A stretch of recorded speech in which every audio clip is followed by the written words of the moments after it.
Hey everybody, before I get started, I just want to mention a couple of ways that you can engage with me on a more personal level. I have a few avenues set up and I keep focusing on one, and I figured why don't I make a short little video talking about all of them real quick before we get into these episodes. So first thing, Patreon. There's a link in the episode description and every episode description to the Patreon, as well as a video on the feed called Major Announcement that has all the details of what each tier offers and how much they cost. I implore you to check that out. I offer a lot of cool shit for my patrons.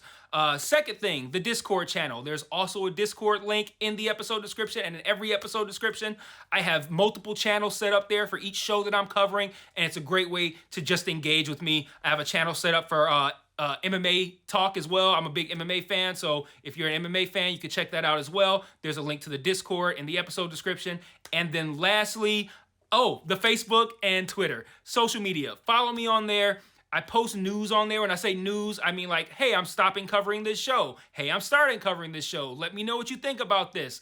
I do live watches of things on Facebook where like I'll check in and say I'm watching so-and-so show, and then I'll like live comment while I'm watching it, and that'll be cool if maybe you watch that show too and you want to watch along with me, or you're watching it later and you will see my thoughts, which are usually pretty entertaining because I'm usually pretty high when I'm writing them. So check out all those links in each episode description, and let's talk about this episode. Peace. One mic, one mic. Yeah. All I need is one mic. One mic. Yeah. All I need is one mic. One mic. One mic. Hey everybody, welcome back to One Mic, where I watch shit so you don't have to. And today I'm here to talk about Season 1, Episode 1 of HBO's The Last of Us, entitled When You're Lost in the Darkness. So if you watch the preview video that I did for Season 1, you have a pretty good idea of my plans for how I want to handle coverage for this show. But in case you're not clear or you haven't watched that video, I'm going to run that down real quick before I talk about this episode. So right now, the plan is to get the videos out covering the episodes on Mondays. Now, what I have proposed, and I'm still kind of on the fence, but I'm really leaning toward doing it. What I want to do is, I talked about in the preview video that I haven't actually played the game. I own the game, and I have owned it, but it is still, it's not still literally in the plastic wrap. I think I played like an opening scene or something like that, but I haven't played the game, but I own it. My thought was it would be cool, I think, to kind of play the game along with watching the show, and then release a second video midweek where I kind of just talk about my experience playing the game and what that's like while experiencing the show at the same time. So kind of like, this is what I experienced while playing the game on, whatever time period that I played it.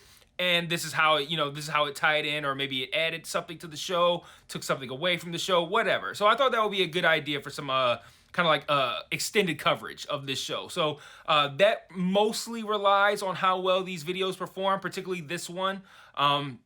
I can't say that, for sure that if this video doesn't perform well that I won't do the play along. I'm probably going to do the play along anyway, but I will certainly do the play along if the videos perform well. So if you want me to do the play along, I think it would behoove you to share this video to all of your social media platforms, all your friends, all that good stuff. Like it, comment on it, get some activity happening on it so the algorithm pushes it. And if that should happen, I will probably get a video out on Fridays for the video game coverage. I kind of want to do it a little bit earlier, maybe Wednesday or Thursday, but it'll be tricky getting it recorded. It won't be tricky playing the game. I'll probably do that at night when, my family's asleep, but that's the plan. So hopefully you guys can get things going in the comments enough to make me feel really good about doing the video game play along and not like, I'm doing this just for me. No one's gonna fucking watch these videos. So, talking about the episode, I want to start by saying that I think this episode, before I even get into like the details of the episode, I can already tell this show is going to do a lot of heavy lifting when it comes to like keeping my emotional suspense levels really fucking high. Like if you watch Chernobyl, which was created by the same guy, the same showrunner of this show, you know how expertly Chernobyl handled suspense and tension. And in this episode, you can already tell that this show is going to be on some similar shit. And I really enjoy that. And I'm going to talk about how important I think that's going to be and how well I think this episode did with that in a little bit. And I'm also going to talk about what I think is ultimately probably going to make this show really stand out, not just on in HBO's lineup, but against other shows that are similar. Other shows like The Walking Dead, but not even just like zombie shows, but like shows like The Last of Us, Interview with the Vampire, anything that's kind of like exists with these like monster characters. I'm going to talk about what I think is going to make this stand out. So this episode opens with a flashback to 1968. We see a TV show where a guy is essentially making the case on how I don't want to say a fungal infection because that makes it sound like you got athlete's foot, it's going to kill everybody. But like how a fungus like breakout would be worse than like a viral pandemic. And I think this show is also going to benefit from our already built-in tension surrounding the pandemic that we've just experienced and are still to a degree currently experiencing. Like they've already kind of got that in us to where now we know from personal experience what that can be like. And I think this show is gonna play around with that to great effect, knowing that we're already gonna be like it's gonna be a little bit easier to fuck with us when it comes to pandemic and viruses spreading and things like that. So we have that opening scene to open the episode, but then we jump forward to 2003 and we meet Pedro Pascal's character Joel. He has a daughter named Sarah who is played by Nico Parker. Nico Parker is Thandaway Newton's daughter. Thandaway Newton, formerly known as Tandy Newton. Great story. If you're curious about the name change, I encourage you to look up the story. It's a really interesting story. And then Sarah, her uncle. Joel's brother Tommy is played by Gabriel Luna, and I talk about all three of these actors in the preview video, which is also on this channel. I love Nico Parker because my wife and I joke around how she looks like an older version of my middle daughter, and given the events of this episode, I'm sure you can imagine how extra traumatizing the scenes with Sarah were, given the fact that I feel like she looks like my daughter. But we have some scenes that once we get to 2003 that kind of show the onset of this pandemic or whatever you want to call it. I feel like even if it's a fungus, you still call it a pandemic, but I don't know. I'm not going to be nitpicky here. But these scenes are incredibly suspenseful. And like I said, this show, I can already tell is going to do a great job with suspense and tension, just like Chernobyl did. So I'd expect nothing less. It's a great scene of like while Sarah's looking at something in the background, you can see this old lady in a wheelchair like freaking out, and it's like super scary, and it feels like the woman's gonna like jump up and kill her or something like that. Nothing comes of it, but like that kind of stuff where you have creepy things happening in the background. They do a lot with sound, and when I say with visuals, I don't mean with the visual of whatever it is that's happening, but like visuals that can add tension to what is happening but can't see. So for example, like there's a lot of like planes crashing. There's a great scene of a plane crashing in this episode. Explosions, all of these things that we don't necessarily see, but we hear, like planes flying overhead, crashes, explosions, booms, and then different colored lights flashing through windows. Like all of this works to great effect to make you scared of like, oh my God, what is outside? Like, do I even want to see it?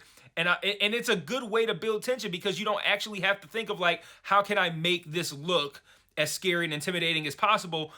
You're doing your job well when you can get that feeling, that emotion across without even actually having to show anything. It's like, okay, we can flash some lights outside the window and add in some booms and explosions in post-production and we can maximize tension, and it's just that easy. But it's not that easy, but that's, how it feels watching that. Like, man, they really got a lot out of doing very little in these scenes. There's a great moment where I can't remember who it was. Was it Sarah? Somebody, I think it was Sarah. She like slips on blood entering into a room. We see some zombie eating somebody, and they look up and they have like a mouthful of hair, and that's creative, like because you never see that. Like you've seen a zombie eating a person 8 million times. I don't think you've ever seen one look up with a mouthful of hair before, and I thought that's creative. That was good. There's a great escape scene that happens here. That happens in where it's filmed from the back seat of a truck. So you kind of feel like you're sitting in the back seat of this truck during this scene, and you're just kind of worried, like, oh my God, are they gonna hit these people? And then they start backing up. And you're just like, oh my God, like what's happening? And I thought that worked to great effect as well. It kind of felt like you were in a video game, and I think that added to the intensity of that scene. Like I said, it makes you feel like you're in the car experiencing what's happening rather than what you would experience normally, which is like feeling like a third-party observer. And you might still like it, like, oh shit, this is a sweet-ass scene, but you still feel like you're watching a sweet ass scene. Whereas I felt like that scene in that truck, that escape scene, it didn't feel like I was watching a sweet ass scene. It felt like I was involved in a sweet ass scene, and I think that's a really smart way to play some of these moments, because I mean that it helps bring in the tension that you get from a video game. It's kind of like a first person shooter or something like that, where it feels like you're in the game. Like I think this is gonna, like, shooting scenes like that can help add to that feeling and help people experience that who might not play video games, so they don't really know what that feels like. So I thought that was pretty cool. So after Joel and Ellie, after this escape scene in this truck, they get separated from Tommy. They get run up on by a soldier who seems like he's going to be cool about it, but then he talks to somebody in his radio and very clearly is told, we don't hear it, but based on his body language, even before anything happens, you could tell he's being told to put them down. And he raises his gun and he grazes Joel and kills Sarah. And Sarah's death scene, I don't know how old Nico Parker is. She looks like 13, 14. But I mean, yeah, she fucking crushed this scene, man. And like I said again, she looks like an older version of my daughter, so that made it even harder for me to watch. Both of me and my wife are sitting there in complete total silence, especially my wife, because even though I haven't played the game, I already knew that this was gonna happen. I just didn't know how or whatever, but I knew. I'm like, the game is Joel and Ellie. The Sarah ain't about to be around in this flash. I don't think Sarah gonna make it out this flashback, but yeah, both of them, Pedro Pascal and Nico Parker, absolutely crushed that scene. Really devastating. Great emotional work. Absolutely loved it. After that happens, we jump forward again another 20 years to 2023. We're now in Boston. We spend a lot of the remainder of this episode essentially learning what life is like now in Boston 20 years after the start of this infection, plague, pandemic, whatever you want to call it. We see like a little, I think I found out after the fact it was a little boy, but I couldn't tell if it was a boy or a girl. They approach this quarantine zone, a big walled off area, kind of not unlike, what's the name of the city in The Walking Dead that was like the Alexandria, not unlike Alexandria in The Walking Dead. This kid comes up, and they run this test to see if he's infected. They ask him some questions, and they do this scan from behind him, and they scan his neck. Not scan. I think they do an injection or a poke or something, maybe just to test his blood, and we see the screen turn red.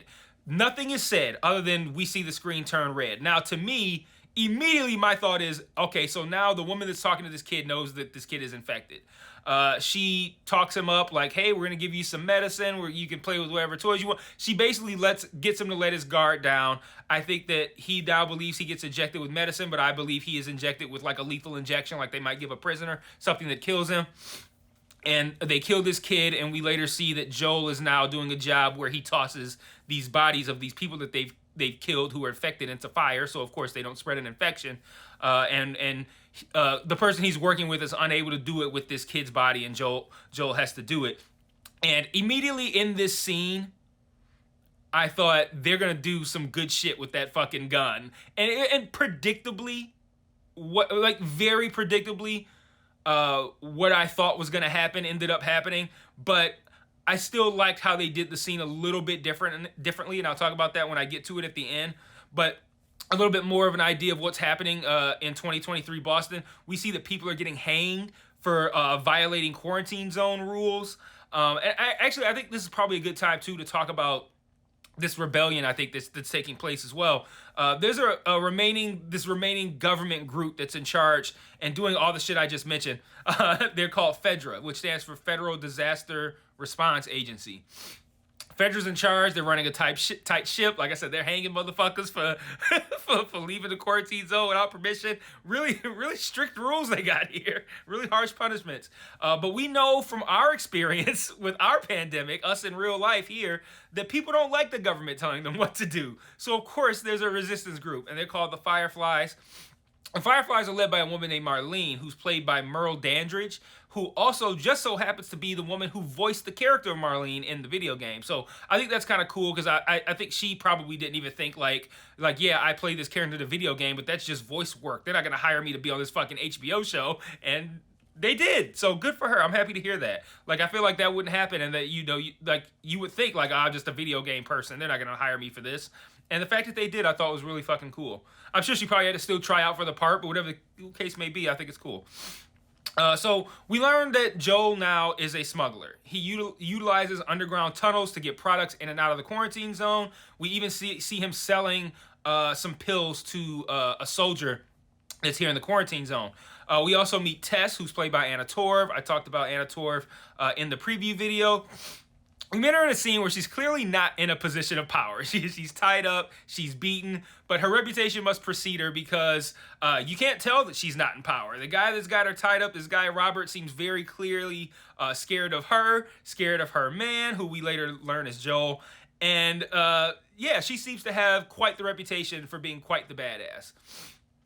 She ends up escaping when a Firefly bomb goes off outside of where she's being held captive, and it smashes a wall. And I think the only reason she lives is that one of the people watching her was standing in between her and the wall, so that guy took all of the impact. But we learned that her and Joel are essentially looking for a battery for their truck, a car battery for their truck, so they can go look for Tommy, who we learn has been missing for the last 3 weeks. It's at this point that we meet Bella Ramsey's character, and again, in the preview video, I talk about Bella Ramsey. Her character's name is Ellie. She says she's Veronica at the beginning, but I already knew it was Ellie because I already did the research for the preview video. She's being held in quarantine, essentially, by Marlene. Like, they know that... we don't know why, or at the beginning, well, not at the beginning, when we first meet her, but we do come to find out that essentially the reason that Ellie is being held in quarantine first before she's allowed to be moved is that she's infected, but somehow not sick. She must hold some sort of immunity, and of course, with immunity comes the potential for a cure. So it's important that Ellie be taken to the right people so that she can be checked out and studied, and that it essentially is the setup for the mission of what I imagine is not just this season, but the show as a whole, is the journey of Joel getting Ellie to wherever it is they got to go to get her checked out. I remember they mentioned something about a Wyoming, but I feel like that was either, I can't remember if that was where they need to take Ellie or if that's where Tommy was last seen. I'm kind of blurring the two things together at the moment, but all the characters that I mentioned so far, they all meet at Marlene's hideout when Joel and Tess arrive there to steal back the battery that Robert wasn't going to give them, but they find Robert dead, they find the battery useless, and they learn that he was planning on double selling this useless battery to Marlene's crew so they can get Ellie to where she needs to go. Marlene ends up recruiting Joel to take Ellie there, like I said. And she tells him that this location will give him everything he needs for his search for Tommy. And the episode ends with a great scene where Joel, Tess, and Ellie are caught by the same soldier that Joel had sold drugs to earlier in the episode. And he's not so nice now. He holds them at gunpoint, and he checks them with the little prick thing, the red and green gun colors. And we see that both Tess and Joel show up green. If you have seen television at all before in your life, you knew in that moment that Ellie was going to show up red. It was just a matter of what was going to happen afterwards. And we don't actually see Ellie's red diagnosis in the moment, because what ended up happening is the soldier ends up facing off with Joel, and well, actually, do we see it in the moment? No, Tess sees it. That's right. Tess sees it ahead of time, and she alerts Joel to it. The soldier goes to essentially put Ellie down, and we get a flashback. I don't want to say we get a flashback, but we visually are shown that Joel kind of like has a flashback to the soldier that shot him and Sarah, and he spazzes out to that and beats the shit out of this guy, beats him to death. And in the background, we see Ellie looking on as if to say, yeah, hit him again. Like, she's like really into it. But I think that does a great job of setting up an interesting, like a new father-daughter dynamic between Joel and Ellie. Early in the episode when Joel kills one of these zombie people in front of Sarah, in the 20 years ago when it first started, Sarah's like devastated, even though this person was still very clearly a zombie who was about to attack them. She's still devastated. And then meanwhile, later when Ellie sees it, she's just like totally into it. We see in the flashbacks that Joel when he was with Sarah, I don't want to say when Joel, like I was trying to like not word it where I sound like Joel and Sarah were like dating, but like when Joel was with Sarah, but in the Sarah portion of the show, we see Joel as a very different guy. And of course we would, right? Given what happened to Sarah, Joel in 2023, gonna be a totally different guy. But I like the idea of Ellie's presence and her personality and her behavior kind of like exacerbating some of Joel's worst qualities. I think we're gonna see a lot of that going forward. There's a great scene early in the episode where Ellie kind of manipulates Joel into accidentally helping her break his smuggler's code with the 60s, 70s, 80s music. And I feel like that scene is really indicative of the kind of relationship that these two are going to have going forward. One that's going to be kind of like antagonistic at times, but they're really going to like feed into each other. Like they're really going to like, I guess like I don't say blend into each other very well. They're going to complement each other. There we go. They're going to complement each other, I think, very well, even in ways in which that seem kind of negative that could cause some issues between the two of them. And I think that's what what this show is probably going to end up being, right? So I talked about Let the Right One In, the television show, the Showtime show, and I compared it to the movie in that the movie is, I think, a film about relationships, this unique and different and beautiful relationship between these two kids, and it just so happens to be that one of them is a vampire. Whereas conversely, the television show is a vampire show that just so happens to feature a nice relationship between two kids. And I think this show is gonna be about this relationship between Joel and Ellie and how it's going to form under the backdrop of this pandemic. Like, and not just form, but like how these two are gonna have an impact on one another. I think it's gonna be the main story here. It's gonna be about their relationship, and it's just gonna happen against the backdrop of this pandemic. So I think that's pretty cool, and I think that makes for what's probably gonna be a really great show. The episode closes with Depeche Mode's Never Let Me Down Again playing, which is a song from the 80s, and I think that's meant to indicate no one's there, but I think that's meant to show, not even necessarily to tell Joel, like it's a thing where it's like, oh, if Joel's here, he's gonna hear this 80s song and know things are going wrong. I think that's meant for us, the audience. Like I feel like that's a nice touch for them to kind of say, hey, some fucked up shit's on the way. Hope you're ready for this ride. So really good stuff there. I want to close with one quick thought. Sarah gets a watch repaired for Joel for his birthday, and in 2023 we see that him still wearing that watch, and Ellie tells him that it's broken. And I don't know how, I don't know what, because again I haven't played the game, but I feel like this watch is going to come back to very dramatic and emotional effect later. So my plan right now is to play the game for an indeterminate amount of time at some point and to get a video out hopefully on Thursday that's going to talk about my experience playing the game and how it ties into this first episode. But I mean, again, that's going to rely on you guys. If this video does terribly, which it might, because I feel like there's going to be a lot of coverage of this show, I'm probably not going to do it, because that's a time. That's an amount of time that could be better spent otherwise if the videos aren't going to get a lot of plays. But if these videos are going to get some plays, I'm going to do it. And if you want to see those videos, make sure you share this one. And I will see you guys next Monday for episode 2. Hopefully I will see you guys this Thursday for a video about the play along. And until then, peace.